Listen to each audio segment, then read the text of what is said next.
नमस्कार जी, जयालसियम हमारे बीच में है नमस्ते जी। कहानी लीडर काबरा जी। और मीटिंग को हम स्टार्ट करते हैं। पहले चीज सर, अपने बैकग्राउंड के बारे में आप बताएं। आप कहाँ से हैं, कौन है? ठीक है, नमस्कार। मेरा नाम मनीष है और सबसे पहले मैं दीपक भाई को थैंक्स बोलना चाहता हूं कि उन्होंने अपने प्लेटफॉर्म पे मुझे मौका दिया अपनी बात रखने का। और मैं भी चाहता हूं कि जो इतने सालों में मैं आरसीएम बिजनेस कर रहा हूं अपने काम के साथ साथ, तो जो मेरे अनुभव है वो मैं शेयर कर सकूं, तो कोई ना कोई मेरे अनुभव से किसी ना किसी को कोई बेनिफिट हो। तो इसलिए मैं धन्यवाद देना चाहता हूँ दीपक भाई को कि उन्होंने मुझे मौका दिया अपनी बात रखने का। और मेरा परिचय यही है, कुछ नए लोग भी हैं तो मैं थोड़ा सा बता दूं। मैं गुड़गांव हरियाणा में रहता हूं और मैं हिमाचल में भी रहता हूं। अभी मैं फिलहाल हिमाचल से ही बोल रहा हूं। और मैं हर महीने हिमाचल में 5-6 दिन 7 दिन के लिए आता हूं। यहाँ पे मेरा घर है छोटा सा। और मेरा बैकग्राउंड की बात करें तो मेरे फादर डॉक्टर है। सोहना में हमारा मेरे फादर का क्लिनिक है। हमारा जो पेरेंटल होम है, जो पैतृक जो हमारा घर है, वो सोहना में है, डिस्ट्रिक्ट गुड़गांव में। और बहुत अच्छी फैमिली से हैं। मेरी फैमिली में सब डॉक्टर्स हैं, लेकिन मैं डॉक्टर नहीं बन पाया। मेरे फादर ने और मदर ने तो बहुत मुझे कोशिश करी कि मैं बस किसी तरीके से पढ़ जाऊं। मतलब मेरे घर वालों ने तो पूरी जान लगा दी, पूरी ताकत लगा दी। कई बार पिटाई विटाई भी कर दी गई मेरी कि मैं पढ़ जाऊं। लेकिन मेरा शौक ही कुछ और था। मेरा तो शौक था बस इस दुनिया को देखना है, कुछ नया करना है। वो किताबें मुझे समझ में ही नहीं आती थी। मैं स्कूल जाता था तो मुझे समझ में ही नहीं आती थी वो किताबें। मैं अपने टीचर से भी बहुत पिटाई खाई है, अपने पेरेंट्स से भी बहुत पिटाई खाई है। लेकिन मेरे पेरेंट्स ने भी और मेरे टीचर ने भी कभी ये समझा ही नहीं कि मैं करना क्या चाहता हूँ। वो तो बस वही किताबों में रटा रटाया मुझे रटाना चाहते थे। और वो किसी की भी जो सबकी कोशिशें नाकाम हुई और मैं 12वीं में फेल हो गया। और सबने अपनी तरफ से पूरी कोशिश की थी कि मैं पढ़ जाऊं, 12वीं में पास हो जाऊं, आगे बढ़ जाऊं। लेकिन मैं 12वीं में फेल हो गया। उसके बाद में जैसे तैसे करके फिर दोबारा एग्जाम दे के किसी तरीके से जोड़ जोड़ जोड़ भाग करके वो 12वीं हुई। उसके बाद में फिर कॉलेज में भी गया। कॉलेज में भी वही रटी रटाई बातें सिखाई जाती थी। लेकिन मुझे तो कुछ क्रिएटिव करने का मन करता था, कुछ अच्छा कुछ नया करने का मन करता था। तो वो किताबें भी मुझे समझ में नहीं आई। वो कॉलेज भी मैंने किया, लेकिन वो कॉलेज में भी बहुत ज्यादा कामयाब नहीं हो पाया। लेकिन फिर अपने बिजनेस में आ गया मैं। लेकिन अपने बिजनेस में मैं कामयाब हो गया। मेरी रिक्वेस्ट है कि अपने माइक को प्लीज ध्यान रखें और म्यूट करें। प्लीज तो माइक को बंद करें। हाँ, कॉलेज तक तो मैं असफल था, क्योंकि मेरे को वो रेटी रटाई बात समझ में आती नहीं थी। मुझे कुछ क्रिएटिव करने का मन करता था, कुछ नया करने का मन करता था, कुछ अलग करने का मन करता था। जैसे ही मैंने अपने कॉलेज से निकल के अपने बिजनेस में पैर रखा, वहां पर मैंने जिस बिजनेस में भी हाथ डाला मुझे सफलता मिली। क्योंकि मैंने बहुत मेहनती तरीके से, बहुत मेहनत करके अपने बिजनेस को मैंने बड़ा किया। चाहे मैं डिस्ट्रीब्यूशन लाइन में था, फिर मैं केटरिंग लाइन में भी आया। जिस लाइन में भी मैंने काम किया, दिन रात 18-18 घंटे काम करके मैंने अपने बिजनेस में सफलता हासिल की। पढ़ाई में मैं सफल नहीं हुआ, लेकिन अपने खुद के काम धंधे में मैं सफल हो गया। और उसके बाद मुझे अचानक मेरे गुरुदेव हेमंत शर्मा जी हैं, जिन्होंने मुझे आरसीएम बिजनेस का प्लान दिखाया था। वो अलग बात है कि किसी और लेडी ने मुझे हेमंत सर से मिलवाया था, लेकिन मुझे प्लान हेमंत सर ने दिखाया था। मैं अपने काम में बिजी था, केटरिंग लाइन में बिजी था, बहुत बहुत ज्यादा काम करता था। ना सुबह का पता होता था, ना रात का पता होता था। रात को 3 बजे भी खाना जा रहा है, रात दिन में 4 बजे भी खाना जा रहा है। तो हम लोग बहुत अच्छा काम कर रहे थे, लेकिन आजादी नहीं थी, फ्रीडम नहीं थी। और जीवन में कुछ ऐसा ढूंढ रहा था कि कोई ऐसा काम मिल जाए कि बस आजादी मिल जाए, कि मैं काम ना भी करूं तब भी इनकम आती रहे। पर मुझे पता था कि ऐसा हो नहीं सकता कि मैं काम ना करूं तो भी इनकम आती रही। ये तो बड़ी अजीब सी बात है ना। मैं किसी के सामने बोलूंगा तो कोई हंसेगा ही मेरे ऊपर। पर मन ही मन पता नहीं, मुझे ऐसा लगता था कि कभी मुझे कुछ ऐसा मिलेगा। और मैं मन ही मन अपने आप को मनाता भी था कि ऐसा कुछ कभी मिल नहीं सकता। तो अचानक मुझे आरसीएम बिजनेस का प्लान गुरुदेव हेमंत शर्मा जी के माध्यम से देखने को मिला। और प्लान देखने के बाद में दो बात समझ में आई कि अगर कामयाब हो गए तो आजादी, कामयाब नहीं हुए तो नुकसान हो नहीं सकता। और मैंने बहुत छोटी सी सोच से इस बिजनेस को ज्वाइन किया था। मुझे नहीं पता था कि मैं यहाँ पर दीपक जी के सामने आकर के बैठ करके अपनी कहानी सुनाऊंगा। मैंने कभी सोचा ही नहीं था ऐसा। और आज इतने अच्छे प्लेटफॉर्म पे आने का मौका मिल रहा है, इतने सारे लोगों के साथ काम करने का मौका मिल रहा है, पूरे देश में घूमने का मौका मिल रहा है ना। तो बड़ी छोटी सी सोच से मैंने शुरू किया था कि नुकसान तो होगा ही नहीं, बस करते हैं ना काम। तो मैंने शुरू किया, लेकिन लगातार जैसा मुझे बताया गया, बस एक सबसे अच्छा काम, अच्छी आदत मुझे लगी कि मैं कहना मानता था अपनी अपलाइन का। सबसे अच्छी आदत मुझे अपनी आदत अच्छी लगती है कि मैं कहना मानता हूँ अपनी अपलाइन का। और लगातार मानते मानते जो मुझे कहा गया, जो जो किताब मुझे बताई गई, जो वीडियोस मुझे बताए गए, जिस मीटिंग में बताया मुझे बुलाया गया, मुझे यहाँ तक याद है, मुझे मेरे गुरुदेव रामकिशन जी ने फर्स्ट सेमिनार, मैंने आरसीएम का जो पहला सेमिनार है वो गुड़गांव में देखा था, लेकिन जो पहला डीटीडब्ल्यू मैंने देखा था, मुझे याद है, मैं सुरेंद्र वत्स जी का नाम सुना था, उनको देखा नहीं था कभी। और मुझे अपना रामकिशन सर ने, मेरे गुरुदेव है रामकिशन सर जी, उन्होंने कहा था कि मनीष जी आप बहुत अच्छा, अब अगर आप आरसीएम में कामयाब होना चाहते हैं तो आपको एक डीटीडब्ल्यू अटेंड करनी है, डिस्ट्रीब्यूटर ट्रेनिंग वर्कशॉप अटेंड करनी है। तो मुझे उन्होंने बोला था ये डीटीडब्ल्यू सहारनपुर में होगी, और सहारनपुर में सुबह 9 बजे मुझे पहुंचना था गुड़गांव से। मैं अपनी गाड़ी में नहीं जाता था उस टाइम, तो मैं किसी तरीके से बस में करके वो सुबह धुंध में भी पहुंचा। तो मैंने सबसे अच्छा काम ये किया कि मैंने अपलाइन का एज इट इज कहना माना। मुझे सहारनपुर बुलाया, मैं सहारनपुर गया। मुझे हेमंत सर ने कहा मनीष जी भीलवाड़ा चलना है टीसी सर से मिलने, हम भीलवाड़ा गए। मुझे सारे सीन याद है, बिल्कुल एक एक सीन याद है। बस मेरा प्लस पॉइंट ये है कि मैंने अपने अपलाइन का कहना मानता गया, और उसकी वजह से एक बहुत शानदार टीम बनी मेरे साथ, और आप लोग सब मेरे साथ हैं, और हम मिल करके आगे बढ़ रहे हैं, काम कर रहे हैं। और अब तो और अच्छा मौका मिल रहा है काम करने का, क्योंकि अब मेरी टीम में बहुत सारे लोग जिम्मेदारी लेने लगे हैं, बहुत सारे लोग एज ए लीडर जिम्मेदारी लेकर काम करने लगे हैं। तो इसका भी काफी अच्छे रिजल्ट नजर आ रहे हैं कि जब सब जिम्मेदारी लेके काम करने लगते हैं, तो फिर जो एक किसी भी आरसीएम के सच्चे लीडर का जो सपना होता है कि उसकी टीम के लोग आगे बढ़े, टीम के लोग कामयाब हो, उन टीम के लोगों के घर में इनकम आए, उनका मान सम्मान हो, और वो सारी चीजें जब मैं अपनी टीम के लोग लीडर्स को फूल मालाओं से लदे हुए देखता हूँ, तो मुझे इतनी खुशी होती है, मैं उसको शायद अभी अपनी जबान से तो बयान नहीं कर पाऊंगा। वो खुशी आप मेरे चेहरे से शायद समझ सकते हैं कि मुझे कितनी खुशी मिलती है जब मेरी टीम के लोगों को फूल मालाओं से सम्मान दिया जाता है। तो मेरा बैकग्राउंड इतना ही है सर कि एक अच्छे फैमिली बैकग्राउंड से हूँ, लेकिन वो जो मुझे करवाना चाहते थे वो मैंने नहीं किया, कुछ अलग करना चाहता था, वो अलग मुझे मिल गया। और बहुत एंजॉय कर रहा हूँ, अपने सपनों को पूरा कर रहा हूँ। मन करता है तो हिमाचल चला जाता हूँ, मन करता है तो राजस्थान चला जाता हूँ, मन करता है तो अपने शहर में रह लेता हूँ, मन करता है तो यूपी चला जाता हूँ, और घूम रहा हूँ, ऐश कर रहा हूँ, मजे कर रहा हूँ। बहुत बढ़िया सर, बहुत बढ़िया आपने बताया। आपकी बातों को सुन के एक चीज समझ में आई कि आप हिमाचल में हैं, तो वहां से मुझे एक सवाल निकला। जो सवाल मेरा है कि आउट ऑफ स्टेशन पर कैसे काम करें। जैसे आप हिमाचल में काम कर रहे हैं, महीने में चक्कर लगाते हैं, जाते हैं, तो कुछ बातें ऐसी होंगी जो वहां पे आप जा रहे हैं, काम कर रहे हैं। सवाल मेरा आपसे ये है कि आउट ऑफ स्टेशन पर कैसे काम करें। सर देखिए, आउट स्टेशन पे काम करने की सलाह मैं किसी भी उस व्यक्ति को तो नहीं दूंगा जो शुरुआत कर रहे हैं बिजनेस की।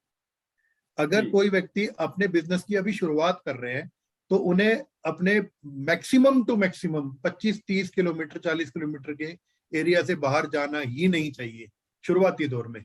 और हमारे गुरुदेव सतीश पंडित जी एक बात बोला करते थे कि आप कहीं पर तो आप इस बिजनेस को लेके जाएंगे, कहीं ये बिजनेस खुद भी चला जाएगा। जैसे अब शुरुआती दौर में होता ही है कि हमारे पास में, क्योंकि हम अपना पहले कोई काम धंधा कर रहे होते हैं, अपनी जॉब कर रहे होते हैं, अपनी पढ़ाई कर रहे होते हैं, लेडीज है तो अपना घर चला रही होती हैं, और उसके साथ साथ इतना इनकम नहीं आ रही होती कि भाई आप खर्चा करके जाएंगे किसी को प्लान शो करने। तो पहले शुरुआती दौर में तो मैं कभी भी किसी को सजेस्ट नहीं करता कि वो अपने बिजनेस को बाहर निकालें। लेकिन 25-30 किलोमीटर की एरिया में अगर आप अपने बिजनेस को कर रहे हैं तो आपको खर्चा नहीं लगेगा। आप अगर आप दोपहर को 12 बजे भी जाएंगे तो भी शाम को 4-5 बजे प्लान शो करके आप मीटिंग करके वापस आ सकते हैं। लेकिन जब आप कम से कम मान लो ईगल लेवल पे आ जाते हैं, या फिर आप कम से कम ईगल लेवल पे ही बोलता हूं मैं, अगर आप ईगल लेवल पे आ जाते हैं फिर आपको आउट स्टेशन पे बिजनेस करना चाहिए। और जब आप ईगल लेवल पे आ जाते हैं तो ऐसा पंडित जी बोलते थे ना कि कहीं तो बिजनेस आप लेके जाएंगे, कहीं ये बिजनेस खुद चला जाएगा।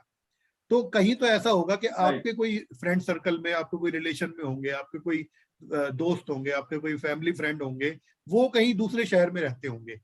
तो आप उन्हें फोन पर प्लान दिखाएंगे या फिर उन्हें कोई वीडियो भेजेंगे कि भैया देखो ये प्रोडक्ट हम यूज करते हैं, इसके ये वीडियो आप देखो, इसके फायदे ये हैं, आप अपने नजदीकी आरसीएम स्टोर से प्रोडक्ट लेकर के आओ।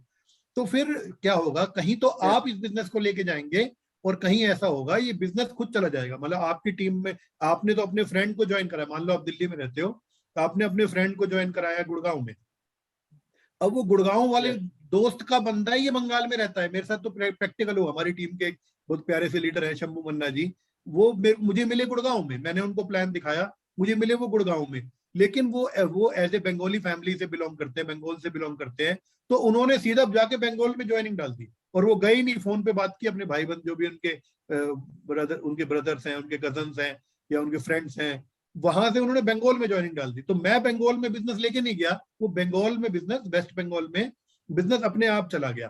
तो जब आपका बिजनेस या तो चला जाए अपने आप या फिर आप फोन करके बोलें, तो बस आपको अब आउट स्टेशन पे बिजनेस तब करने की जरूरत है जब आपको एक एज ए जिम्मेदारी लेने वाला व्यक्ति मिल जाए। और गुरुदेव रामकिशन जी भी बोला करते हैं, गुरुदेव हेमंत शर्मा जी भी एक बात बोला करते हैं कि पहचान करनी है आपको कि आपको वो व्यक्ति जिसके साथ आप अपना समय लगाने के लिए तैयार हैं, जहां पर आप अपना थोड़ा थोड़ा एक्सपेंसेस अपने खर्चे करने के लिए आप तैयार हो गए हैं, क्या सही में वो व्यक्ति आपका कहना मानता है?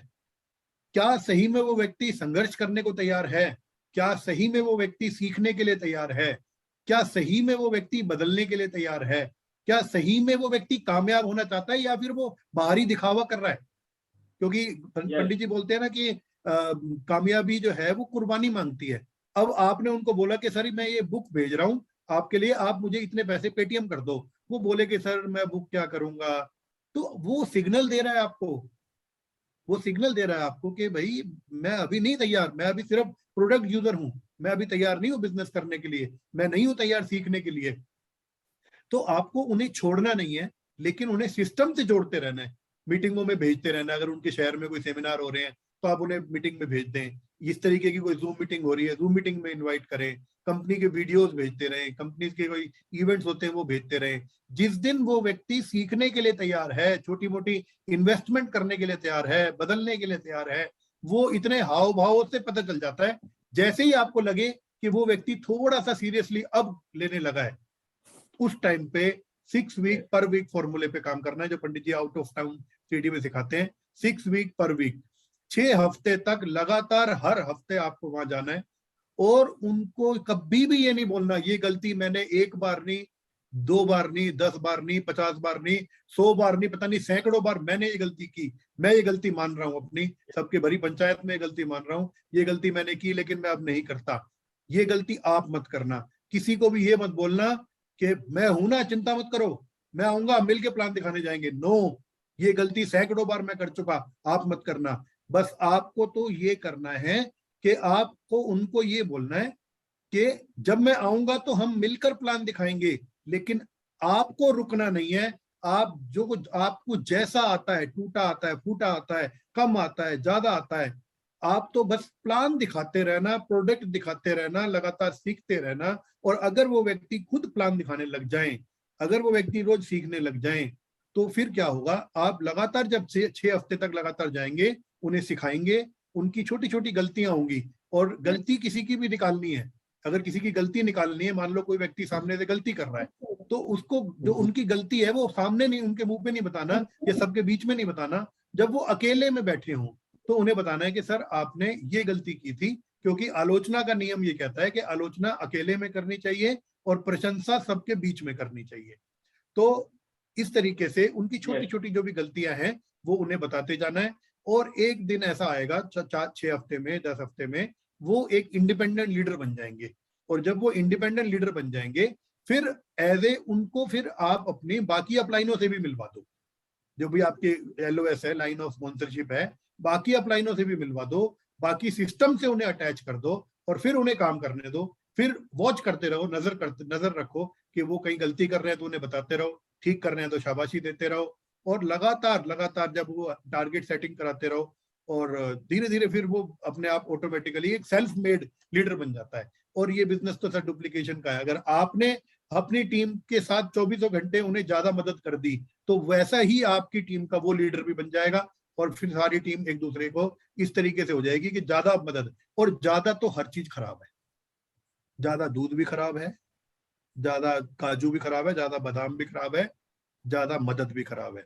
तो अपने टीम के आउट स्टेशन के लीडर को आप जो है वो सेल्फ स्टैंड बनाएं, और धीरे धीरे फिर वो ऑटोमेटिकली स्टेशन डेवलप हो जाएगा आपका, फिर तो अच्छा हो सकता है। तो आउट स्टेशन पे तो इस तरीके से बिजनेस करें कि उन्हें सिस्टम से जोड़ें। जब आपको पहचान हो जाए कि ये व्यक्ति अब करना चाहता है, उन्हें सिस्टम से जोड़ने का प्रयास करें। कभी भी अपने व्यक्ति बिजनेस को व्यक्ति प्रधान बिजनेस ना बनाए, सिस्टम प्रधान बिजनेस बनाए। अगर आपका बिजनेस व्यक्ति प्रधान बिजनेस होगा तो आप जाएंगे तो आपके उस स्टेशन पे काम चलेगा। अगर आपका बिजनेस सिस्टम प्रधान हुआ तो आप नहीं भी जाएंगे तब भी सिस्टम तो वहां पर है, किताबें वहां पर हैं, वीडियोस वहां पर हैं, मीटिंगें वहां पर हो रही हैं, वो खुद प्लान दिखाना सीख गए हैं। दूसरी आप नहीं जा रहे, वो दूसरी किसी अपलाइन से टाइम ले रहे हैं, तो सिस्टम काम कर रहा होगा, तो फिर आप काम ना करें। और नेटवर्क मार्केटिंग, आरसीएम बिजनेस की तो खासियत भी यही है, आरसीएम बिजनेस की तो खासियत भी यही है कि आप नहीं हो तो भी इनकम आती रहे। तो सिस्टम से जोड़ देंगे उनको तभी तो होगा, कि आप नहीं होंगे तभी तो इनकम आती रहेगी। यस, बिल्कुल राइट, बिल्कुल सर, आपने बहुत बढ़िया बताया कि आउट स्टेशन पे कैसे काम करें। जैसे आपने बताया कि शुरुआती दौर में आउट ऑफ स्टेशन पे काम ना करें। शुरुआती दौर में आपने बताया कि 20 से 25 से 30 किलोमीटर के दायरे में काम करें, और आपने ये बताया कि आउट ऑफ स्टेशन पे वो व्यक्ति जा सकता है जिसका ईगल का लेवल है या ईगल का बिजनेस आ रहा हो, वो मैनेज कर सकता है, क्योंकि इनकम आनी चालू हो जाती है तो वो मैनेज कर सकता है। और वहां पे काम करने से पहले वहां पे ध्यान देनी है। आपने बताया कि जो व्यक्ति जिम्मेदारी ले रहा है उसके साथ में लग करके काम करें, तो वहां पे जिम्मेदार लेने वाले व्यक्ति। और आपने बताई कि 6 वीक पर वीक वहां जाना जरूरी है। अगर वो छोड़ देते हैं हम, अगर हम नहीं जाते हैं तो फिर वो स्टेशन बिल्ड नहीं हो सकता, वहां पे काम नहीं हो सकता। राइट जी, मतलब कोई भी आपका जब तक आपका बीज जो है नन्ना पौधा बन गया है, तो नन्हे पौधे को तो आपको देख रेख करनी ही पड़ेगी। और जब वो नन्ना पौधा थोड़ा सा जो है थोड़ा सा बड़ा पेड़ बन जाएगा, फिर तो कोई दिक्कत नहीं है। राइट, दोस्तों माइक को बंद करके रखेंगे प्लीज। अगला सवाल आपसे ये है कि अभी डिस्प्ले वॉल का चर्चा चल रहा है, हर जगह डिस्प्ले वॉल पे बातें हो रही है, जहां देखो डिस्प्ले वॉल पे बातें हो रही है, डिस्प्ले वॉल्स के लेकर के मीटिंग हो रही है। तो कहीं न कहीं कुछ लोग को समस्या भी आती होगी या आ रही होगी या है कि डिस्प्ले वॉल कैसे खुलवाएं, पैसे को चैलेंज लेकर के हो रहा है ना, या डिस्प्ले वॉल क्यों खुलवाएं, इससे हमारे क्या फायदे हैं, क्या नुकसान है, डिस्प्ले वॉल से हमें क्या नुकसान हो सकता है, इसके पीछे क्या लॉजिक है। तो सवाल मेरा आपसे ये है कि डिस्प्ले वॉल कैसे खुलवाएं। डिस्प्ले वॉल कैसे खुलवाएं? डिस्प्ले वॉल तो 10,000 का सामान खरीदने से खुल जाती है जी, जो व्यक्ति जिसके पास मान लीजिए 10,000 रुपये नहीं है इकट्ठा, अभी मैं जैसे मान लीजिए मैं हूँ, मेरे पास 10,000 रुपये नहीं है, मेरी नौकरी 8,000 रुपये की है, 10,000 रुपये की है, और मैं चाहता हूँ खुलवाने के लिए, तो वो मैं कैसे खुलवाऊँ, क्योंकि मेरे पास 10,000 रुपये तो है ही नहीं। मैं 10,000 रुपये कैसे लगाऊँ? अगर मैं 10,000 रुपये लगा दिया तो मेरे तो बच्चों की फीस, स्कूल का खर्चा, बच्चों की फीस, घर का खर्चा, वो तो हो नहीं पाएगा 10,000 में। उसके पीछे कोई ऐसी चीज बताएं कि जिसको अगर थोड़ी समस्या आ रही हो डिस्प्ले वॉल को लेकर के, या टीम में बात कर रहे हो, तो वो कैसे करें। नहीं सर, बिल्कुल बात तो ठीक कह रहे हो आप, ये बात मेरे सामने भी कई बार आती है। तो इसका जवाब किस तरीके से दूं मैं ये कह सकता हूँ कि ना, अगर किसी व्यक्ति के पास में 10,000 रुपए की जमा पूंजी नहीं है, तो सबसे पहला काम तो उसको ये करना चाहिए कि वो जी जान लगा के आरसीएम को सीखना शुरू करे। और अब उसको आरसीएम की बहुत सख्त जरूरत है, जिसके पास 10,000 की जमा पूंजी नहीं है। पहली बात तो 10,000 की जमा पूंजी हर आदमी के पास होती है, और अगर नहीं है तो उन्हें ज्यादा एक्स्ट्रा मेहनत करने की जरूरत है, ज्यादा काम करने की जरूरत है। क्योंकि ऐसे व्यक्ति को के लिए तो आरसीएम बिजनेस मान लो एक मसीहा के रूप में आया है, जो उन्हें रोडपति से करोड़पति बना सकता है। मैं तो सर, जिस व्यक्ति के पास 10,000 की जमा पूंजी नहीं है वो तो रोडपति ही हुआ। तो इस घोर कलयुग में सच्चाई, ईमानदारी, मेहनत और नेक नियति से अमीर बनने का एक ही रास्ता है, वो है आरसीएम। और आम आदमी जिसके पास 10,000 की जमा पूंजी नहीं है, उसको तो आरसीएम बिजनेस की सख्त जरूरत है। और उनको अब करना क्या चाहिए, अगर उनके पास 10,000 नहीं है तो वो क्या करें।